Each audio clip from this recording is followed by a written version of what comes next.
Cet après-midi pour les scolaires, ce soir pour le grand public, le Théâtre des Sources de Saint-Amand-les-Eaux met les femmes de la Grande Guerre à l'honneur dans un spectacle inspiré de la vie de Louise de Béthigny, une comédie musicale originale pour l'histoire. Marjorie Lemeur, Bertrand Terry.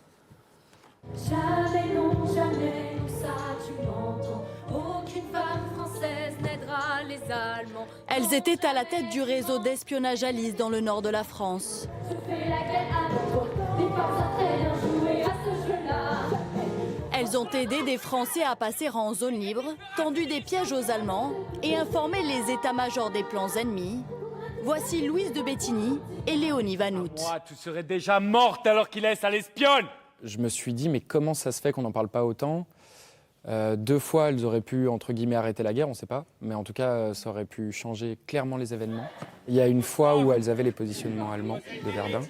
Et l'état-major français ne les a pas crus. La coiffure en l'air, donc le chignon, un chignon. Pour incarner ces agentes de renseignement, les accessoires ont forcément leur rôle. On s'est servi de cette photo-là pour travailler les coiffures, travailler le maquillage, le regard, la posture et aussi du coup pour les lunettes. Léonie faisait passer beaucoup de messages avec ses verres de lunettes. Elle pouvait inscrire donc jusqu'à 3000 mots par verre de lunettes. Elle transportait aussi des verres dans d'autres mallettes, etc. Des messages aussi cachés dans les costumes. Il y a une poche qui a été faite pour que tu puisses mettre des trucs dedans. Car pendant toute la Première Guerre mondiale, le vêtement devient un outil de résistance. J'ai toujours des papiers de partout, dans mon Dans sa sac, sacoche.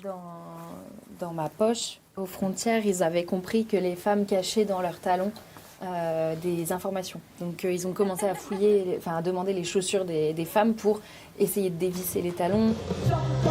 À leur côté dans la pièce, un seul personnage fictif. Marguerite Roland, une femme d'à peine 20 ans qui doit s'occuper de l'auberge familiale à la mort de son père. À elle seule, elle représente toutes les femmes invisibles de la Grande Guerre. Dans lesquelles plus personne ne vient boire. Je sers des assiettes qui seront bientôt. Marguerite, c'est vraiment toutes ces femmes qui ont été violentées, sur ce fameux lieu de travail. Des femmes violentées et emprisonnées pour avoir résisté. C'est cet acte de bravoure qui est célébré sur scène. On se demande souvent qu'est-ce que je ferais, qu'est-ce que j'aurais fait. Et en fait, je pense qu'à la base, elles n'avaient pas du tout prévu de faire quelque chose. C'est les circonstances qui ont fait d'elles des héroïnes. Je pense qu'elles avaient ce courage en elles-mêmes, elles n'en étaient même pas conscientes.